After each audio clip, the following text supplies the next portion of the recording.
Hi everyone, it's Miss Hall here, and I've decided to make this PowerPoint and this video just to talk you through how you should structure your answers on the AQA First World War paper. Structures are really important to understand. They can help you to understand what the examiner wants to see and how you can get those high marks on a paper. However, structures are also really hard to remember, so I thought that by recording it and making this available to you that you can replay it whenever you want. So maybe you've got a mock exam coming up or a real exam or just an assessment in class, and you might want to just go over the structures just to make sure that it's fresh in your mind and that you understand the kind of things that you should be writing. So we're just going to start off with some general information about the structure of the paper as a whole. On this paper, you will be asked 4 questions. The first question will be a supports/opposes source question, and that's relatively easy and it's worth 4 marks. Question 2 will be a question about how useful 2 sources are together, and that will be worth 12 marks. Question 3 will be an account question worth 8 marks. And question 4 will be an essay question where you are asked how far you agree with a statement, and that will be worth 16 marks. But you also get 4 marks for SPAG on that essay question. SPAG is spelling and grammar. So what I'm going to do is I'm going to go through each of the questions individually. I will explain what the examiner wants from you, kind of summarise what the mark scheme says, advise you on what you should write, maybe suggest some sentence starters, and then I'll give you a waggle or what a good one looks like, in other words, a model answer, so that you can see what it actually looks like in practice. Okay, so the first question, question 1, it is that a supports opposes source question, and it's worth 4 marks, so it's quite easy. It should be quite quick. It shouldn't take you too long to answer this question. So when you go into the exam, you're given an exam booklet that you write your answers in, but you're also given a source booklet, and that's got your sources in it. So you will have 3 sources on this paper, 1 source that you use with this first question, and then 2 more sources that you use for question 2. And you'll then be asked something along the lines of, this source or source A supports or opposes something. How do you know? Supports means that it's in favour of something or positive towards the thing in question. Opposes means the complete opposite. So it means that it's against, it's negative towards, or it's critical of the thing mentioned in the question. To answer this question successfully, you need to write 2 point evidence explain paragraphs, 1 that focuses on the content of the source, so what you can see in the picture, and 1 that focuses on the provenance of the source, so the background, who wrote it, when they wrote it, why they wrote it. You do need to use your own knowledge to support your answer, and you'll spend about 4 to 5 minutes on this answer. So the general rule is that if a question's worth 4 marks, you spend about 4 minutes. If it's worth 12 marks, you spend about 12 minutes. It's roughly a minute per mark. Okay, so let's go through an example together. So this is the source that we're going to be looking at. So if you were given this in an exam, that's what you would be given. You'd be given the source. Underneath it would be the provenance, so the background to the source. And you'd be given a question, and the question for this one is, source A or this source supports the Russians at the start of the war, how do you know? And it's worth 4 marks. So let's go ahead and look at the content of the source together to try and understand what this source is showing. Hopefully you have an idea just by looking at it, but if you don't worry. So the content of the source, as I said before, is anything that you can see in the picture, but that also includes the caption that was published with the picture at the time. So at the bottom, you can see that it says the steamroller, and then underneath it says Austria, I say, you know, you're exceeding the speed limit. So let's have a look at the picture first. So what you can see in this picture is you can see a steamroller. That's that train looking thing in the background. and that represents Russia. The way that you know that it represents Russia is that it says Russia on the front of the steamroller.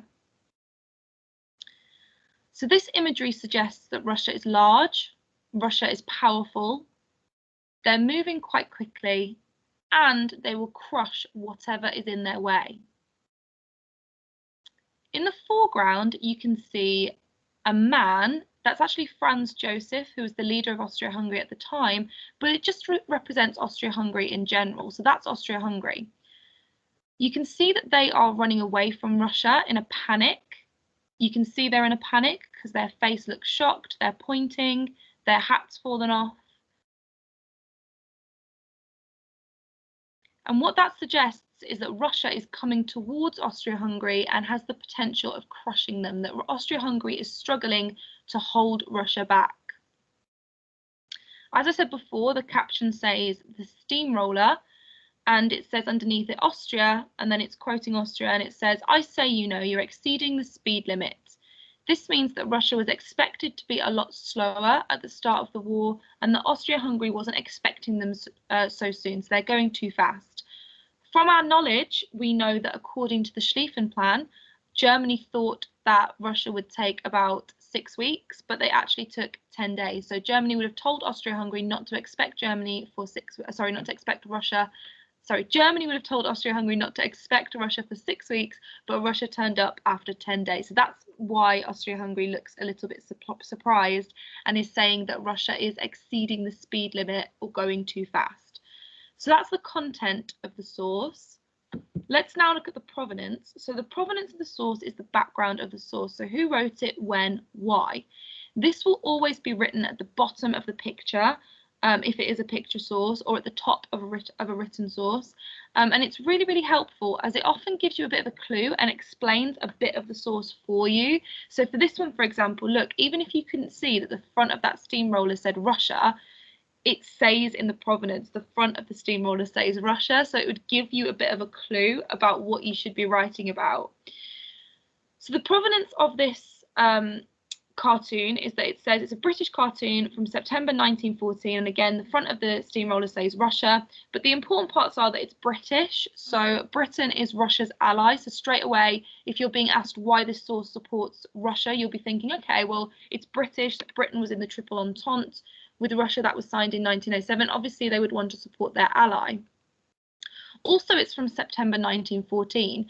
This is just 1 month into the war, so it's a month since Germany went into Belgium and enacted the Schlieffen Plan. So you could argue that the Entente powers, so France, Britain and Russia, might be feeling quite confident at this time. The Schlieffen Plan's failed, and Germany is weaker because now they're being forced to fight on 2 fronts. So how would we answer the question? So this is an example of a good answer. I've color-coded it for you, so there's a bit of a key here. So the blue, the text in blue are sentence starters that you could use to show the examiner that you are answering the question. So remember, the question is, how do you know that this source supports Russia at the start of the war? The orange is information pulled directly from the source to show the examiner that you can analyse a source successfully, that you can look at different elements of the source and explain what they mean. And if you can hear squeaking, that is my cat playing with a toy in the background. 1 second. Sorry. And purple is your own knowledge to show the examiner that you have revised. So let's just read through it and see how it reads. So one way that I know is that it shows Austria-Hungary running away from a steamroller that represents Russia. Austria-Hungary is saying that Russia is exceeding the speed limit. Notice that you quoted the source there. This supports Russia because it shows them as large and powerful and suggests that they have an advantage over Austria-Hungary at the start of the war. It also suggests that they are moving faster than expected. From my knowledge, I know that the Schlieffen Plan estimated that Russia would take 6 weeks, but they mobilised in just 10 days. Another way that I know, so this is the provenance now, is that it was made by the British in September 1914. This would be in support of Russia because Britain was an ally of Russia in the Triple Entente alliance that was signed in 1907. Furthermore, the source was made just 1 month after the failure of the Schlieffen Plan, which forced Germany to fight on 2 fronts. This means that the Triple Entente would be feeling confident, and Britain would want to show their allies in a positive way in order to boost morale at home. So it's nice and simple. All you do is make a point, say one way that you know that the source supports Russia, explain it using evidence, and remember to show off your knowledge. Content in the first paragraph, provenance in the second. Nice and easy. So let's have a look at question number 2 then. So question number 2 is always slightly more challenging. A lot of students struggle with this question. So if I could recommend a question for you to practice, it would probably be this one. So it's a question about how useful 2 sources are together, and it's actually worth 12 marks in total. So again, you're going to spend about 12 minutes on this because we're roughly keeping to a minute per mark. So for this question, you will be given 2 sources. You have to talk about both of them, and you will be asked how useful these sources are to a historian wanting to learn about a specific thing. So I will give you an example in a minute so it will make more sense. Useful just means how much information it might give them. How much use would it be to them? What could they learn from it?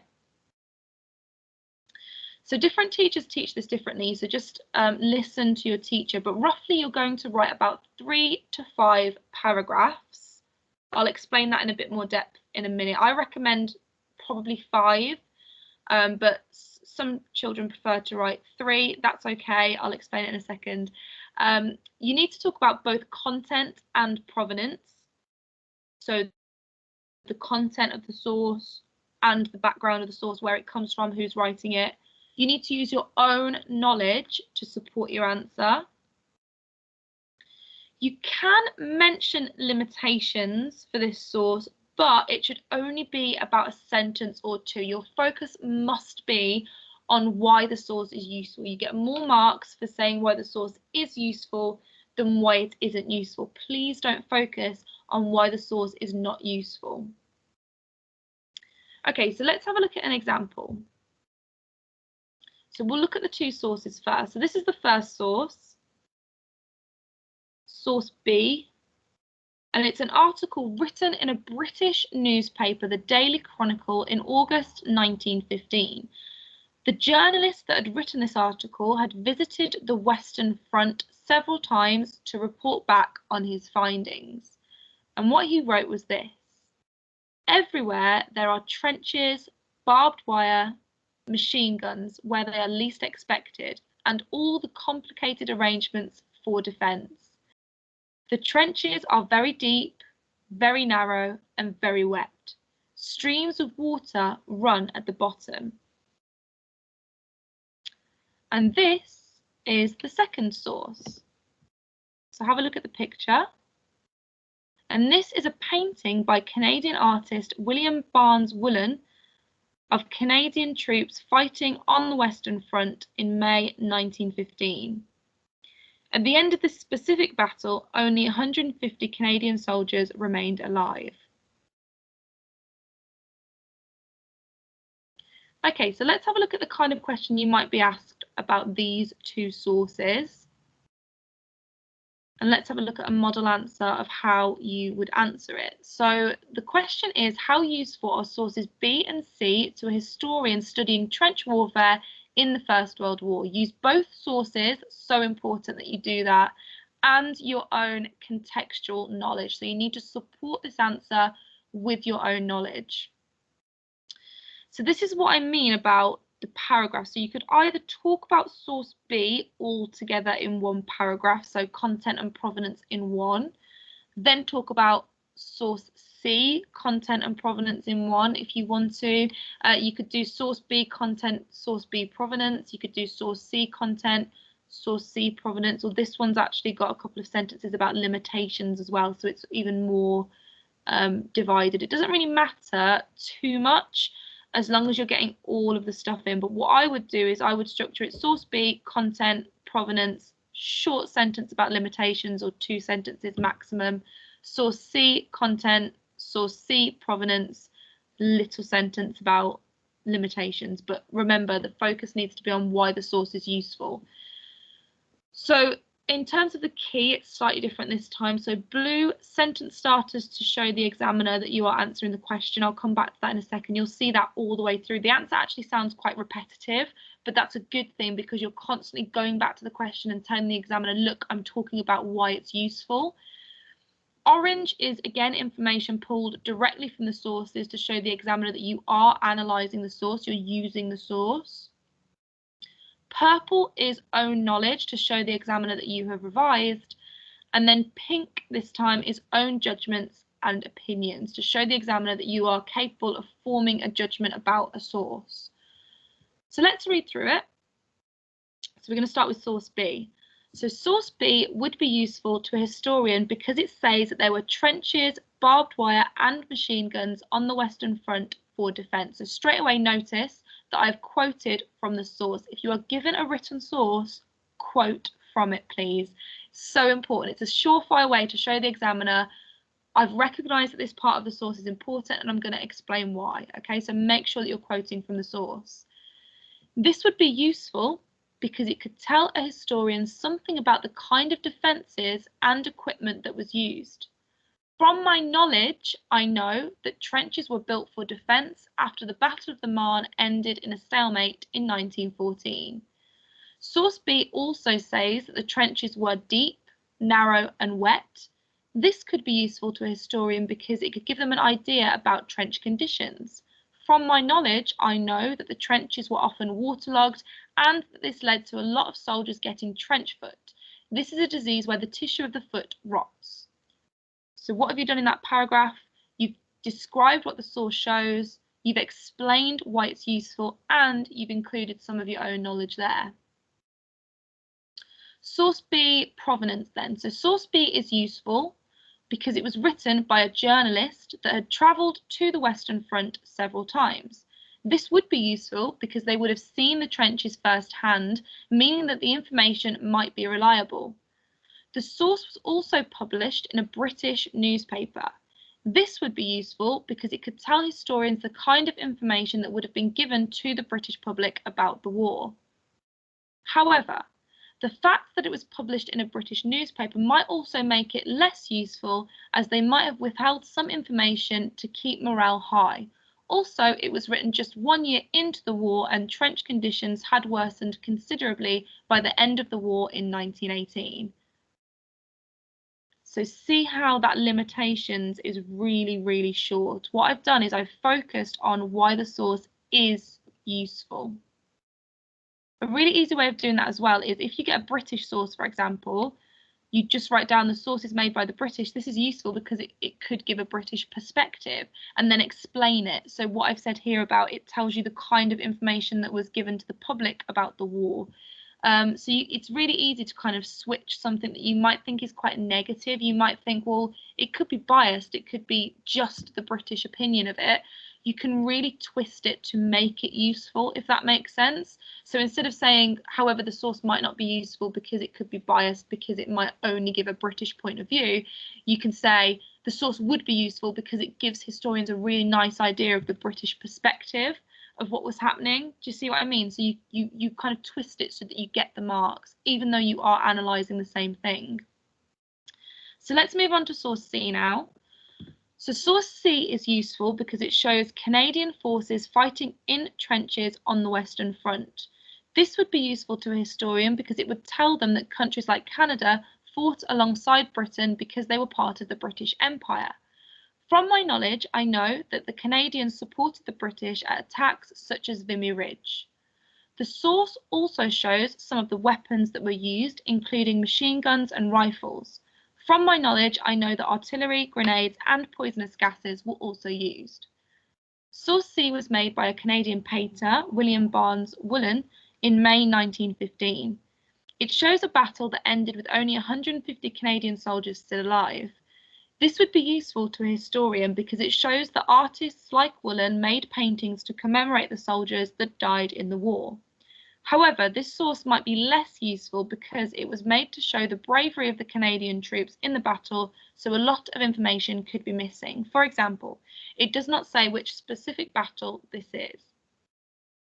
If you wanted to, if you had time, you could write a paragraph at the end, just concluding, pulling everything together, maybe even making a judgment about how useful the two sources are together. So you could say, in conclusion, source B and C are useful together because one tells you a British perspective on what the trenches might have been like, and the second tells you more of a Canadian perspective, anything like that, if you've got time. But if you haven't got time, this kind of structure would be enough to get you pretty good marks on this question. Okay, so let's look at question number 3. So question number 3 is an account question, and it's worth 8 marks. This question will ask you to write an account of something, an account of an event, which is basically writing a report about a certain event that happens. You need to write about 2 paragraphs, and these need to be in time order. That's so important. So you need to talk about events in the chronological order or time order that they happened. You also need to try and link events together somehow. A really nice way to do that is to use the sentence starter, this led to. I'll show you an example in a minute. Also, again, you need to show off your knowledge to the examiner, show that you can use precise evidence, that you can give dates for things, you can use a lot of keywords, show them that you've really revised. And for this one, the examiner is testing your ability to understand what causes an event and the impact of the event. So that's the skill that they're looking for. Can you consider an event in terms of cause and consequence? Again, you'll spend about 8 minutes on this question because it is worth 8 marks. And just a little tip with these questions, normally they do give you a specific event, but often they'll give you a date. So they might say, for example, the Moroccan crisis of 1905, or the Moroccan crisis of 1911, or troubles in the Balkans in 1912 and 13, or the Balkans crisis of 1908. You need to have a look at the question before you start writing and figure out which specific event it's referring to. Because if you're given the date 1908 and you write about the Balkan Wars, you're going to get no marks. If you're given the date 1911 and you write about the first Moroccan crisis, you're going to get no marks because you're talking about the wrong event. It's not the right date. And also you need to focus on the immediate aftermath. So you're not going to focus on 6 years down the road because it's not the immediate consequences. So what we're going to do is we're going to look at a nice simple waggle of this. Again, I've color coded it. It's slightly different because we need to illustrate different skills here. So the blue is discussion of the event and the causes, so why it happened. Purple is the discussion of the impact of the event, so consequences, aftermath. Remember, that's the skill that the examiner is testing, cause and consequence. Orange are sentence starters that show that you are linking events together in a chronological order, and pink is precise knowledge. So anything that shows the examiner that you've revised, could be keywords, could be dates. And what you can see already with this answer is that there is quite a lot of that. So the question that we're looking at here is write an account of how the assassination of Archduke Franz Ferdinand led to the outbreak of war in 1914. That's such a dream of a question. It's such a nice question. So let's go through it and see how you might answer it. So on the 28th of June 1914, Archduke Franz Ferdinand was assassinated by the Black Hand Gang in Sarajevo, Bosnia. The Black Hand Gang were formed in 1911 after the annexation of Bosnia by Austria-Hungary in 1908. They were a nationalist group that wanted to unite Serbia and Bosnia to create a united Slav nation called Greater Serbia. The Archduke was travelling in an open-top car with his wife Sophie when he was shot in the neck by Gavrilo Princip, a 19-year-old terrorist that was recruited and trained by the Black Hand Gang and given weapons by the Serbian government. So one thing I want you to note about that is, yes, there's a lot of detail. Yes, this person has obviously revised, but they haven't spent 8 minutes just talking about the assassination, telling a story. There's so much more detail that you could include here about Kabrinovich and the grenade and the out-of-date cyanide and the tuberculosis. There's so many extra details, but by doing that, you run a risk of kind of just telling a story and just running out of time. So make sure that you are explaining what happened fairly briefly, but you're focusing on why it happened. and then we're going to talk about the impact. So make sure that you are really focused on the question. So the event, what caused it, and the immediate impact. Don't just tell a story of the event itself, because you'll run out of time, you won't get the marks. So let's have a look at the consequences then. So the second paragraph, this sentence starter is one that you should learn for this question, and it's this led to. Really simple, really nice way, really easy to remember. It's a nice way of letting the examiner know that you are linking events together and that you are thinking about the impact of an event. So this led to Austria-Hungary giving Serbia an ultimatum. They gave Serbia 10 points that they had to accept, or else they would face war. Serbia accepted 9 out of the 10 points, but they did not accept the point that said that Austria-Hungary would have control of the Serbian police force and the courts. This led to Austria-Hungary declaring war on Serbia on the 28th of July 1914. Russia supported Serbia because they were both Slav. This triggered the alliance system because Germany supported Austria-Hungary and told Russia to back down. Russia had backed down to Germany once before after the annexation of Bosnia in 1908 and refused to do it again. What nice evidence there. This led to Germany declaring war on Russia and starting to enact the Schlieffen Plan by moving their army towards Russia's ally, France. German troops moved through neutral Belgium, which caused Britain to enter the conflict as they had broken the Treaty of London. Britain sent the British Expeditionary Force, or the BEF, to support Belgium on the 4th of August. This was the start of the First World War. So a really nice, simple answer, but really, really effective. They've hit everything on the mark scheme. Okay, so we're going to just look at the last question now.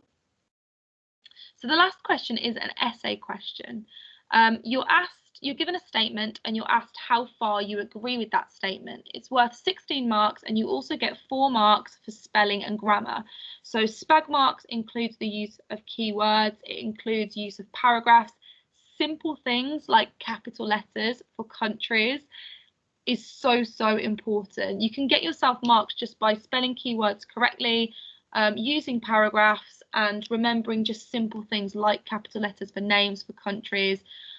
Obviously try and use a lot of keywords, but it's really hard to get 0 SPAG. Normally if you're using your keywords, you're using paragraphs, as long as you write something, you're going to get some SPAG marks. So don't overthink those SPAG marks. I think a lot of children panic about it. Please don't panic about it.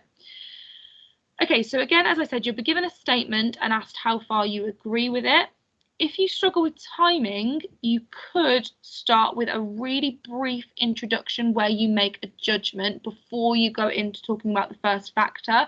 I'll show you that on a WAGOL just to make sure that because if you just start talking about the first factor straight away, your answer can become a little bit narrative. So you run the risk of telling a story about the event in question and not actually giving your opinion. So you could start off just by giving your brief opinion and then moving on to both sides of the argument if you're someone that struggles with timing. So you do need to write about the factor in the question. You'll do that first. Then you need to try and write about 2 other factors. Finally, you will write a conclusion that gives a judgment, which obviously means your opinion. And to get top marks, you will try to link the factors together somehow by saying why one is definitely more important than the other or how one led to the other. You'll get 4 marks for SPAG, which includes keywords, and you will spend roughly about 20 minutes on this question. This question is the one where you can get the most marks. So what I would say is if you struggle with timing, go to the back of your booklet and do this question first. So let's have a look at a WAGOL then, or a model answer. This is probably the hardest question that I could find. Some of you might have already done this question before if you're in one of my groups. But the question is, the main reason for conflict in the Balkans was the weakness of the Turkish Empire. How far do you agree with this statement? And again, it's worth 16 marks, 4 for SPAG. So in terms of the colour coding for this one, in blue, I've put discussion of the factor in the question. That factor is Turkish weakness. Purple is discussion of a second and a third factor, because remember, you've got to try and talk about 2 other things. In this case, you'll talk about 2 other things that was causing conflict in the Balkans. Orange are all judgments and opinions that show the examiner that you can argue a point, which is what they're testing here. And then pink is your precise knowledge, so facts that show that you have really, really revised. There is a little bit more probably that I could have put as pink, but I didn't want to go over the other colours too much, just so you could really hone in on the structure. So let's read it then and see why this answer is good. Again, as I said, this is quite a challenging 16 marker actually in terms of knowledge. So don't worry if you think you might have seen that question on paper and maybe panicked, because it is quite a challenging one. So this is what I mean at the top there about just including a brief judgment, maybe if you struggle with timing. So it says, I mostly agree with the statement that the main reason for conflict in the Balkans was the weakness of the Turkish Empire. Because of if the Turkish Empire was strong, they might have been able to respond better to the actions of other countries like Austria-Hungary. They also might have been able to stop the formation of the Balkan League, which led to 2 wars in 1912 and 1913. And then you go into this first factor. You don't need that introduction at the start really, but if you are somebody that struggles with timing, then I would recommend just getting a judgment in so the examiner can just see that you're trying to develop that skill. And you are giving an alternate argument there as well. So this is where we start with the factor in the question, so the weakness of the Turkish Empire. So the weakness of the Turkish Empire was important in causing conflict in the Balkans because it caused some countries, in brackets Greece and Serbia, to gain independence. These countries went on to form the Balkan League with Bulgaria and Montenegro, and in 1912 they went to war with Turkey. They were hoping to expel the Turks out of the Balkans for good. Expel just means kick them out. During the First Balkan War, the Balkan League defeated Turkey and split Turkish land that was taken between them. However, Bulgaria were not happy with the amount of land that they got and took Greece and Serbia back to war shortly after, and Bulgaria lost and Serbia doubled in size. However, there are other factors that contributed to the conflict in the Balkans, such as the actions of larger countries. In 1908, Austria-Hungary annexed Bosnia while Turkey was weak due to a rebellion. This caused conflict because Bosnia and Serbia were both Slavs and wanted to unite to create a united Slav nation called Greater Serbia. Russia supported Serbia because they were both Slav, but when Germany supported Austria-Hungary, Russia backed down but militarized. Russia were determined not to back down again, which caused more conflict in the area after the assassination of Archduke Franz Ferdinand in 1914. Finally, it could be argued that Pan-Slavism caused conflict in the Balkans. Pan-Slavism is the nationalism of Slav countries. In 1911, the Black Hand Gang formed in Serbia with the aim to unite Serbia and Bosnia and create Greater Serbia. After the Second Balkan War, Serbia had doubled in size and become more confident. They had successfully expelled the Turkish Empire out of the Balkans and wanted to do the same with Austria-Hungary. This led to conflict between Austria-Hungary and Serbia, but also between Austria-Hungary and Russia because Russia supported Serbia. Eventually, this led to the assassination. In conclusion, I do believe that the Turkish weakness was definitely the most important in causing conflict because it led to the actions of other countries and a growth in nationalism. For example, Austria-Hungary took advantage of Turkey's weakness and annexed Bosnia. This led to a growth in Pan-Slavism because it angered Serbia and Bosnia. Turkish weakness also led to the Balkan Wars because countries that had recently broken free from Turkey declared war on them. If Turkey was strong, this might not have happened. So in that conclusion, what you're doing is you're saying what you think is the most important, but you're also saying how that thing led to the other two things that you've spoken about. So how Turkish weakness led to the actions of other countries like Austria-Hungary, and how that led to a growth in nationalism. So really, really simple there. Again, lots of nice keywords. So that would definitely help with that SPAG marks there. I've actually seen better answers than this waggle. Some of you that have answered this for me before in school have written a nicer answer than this one, but I just thought I'd give you one just to kind of show you the structure. Okay, so I've also given 2 more waggles here. I can make the slides available in case you wanted to read through these yourself, or you could just pause this video. This is the one that went with a previous mock exam that we've done. So the failure of the Schlieffen plan was the main reason for the stalemate on the Western Front. How far do you agree? This answer is okay. It's pretty good. I would give it about 12 out of 20. So 9 and then 3 for Spag. The reason being is that with this answer, there is a definite emphasis on one side of the argument. So they talk about the Schlieffen plan and then mention 2 other things, and the conclusion is quite brief. Whereas on the next slide, we have a full marker, so 16 out of 16 and 4 for Spag. And this is a lot more detailed. There's a lot more detail in the 2 other arguments, and there is a nice link in the conclusion there as well. And there's a lot more high level language. The vocabulary is better, so it just really boosts the Spag marks up. Okay then, so I'm going to end this this recording now.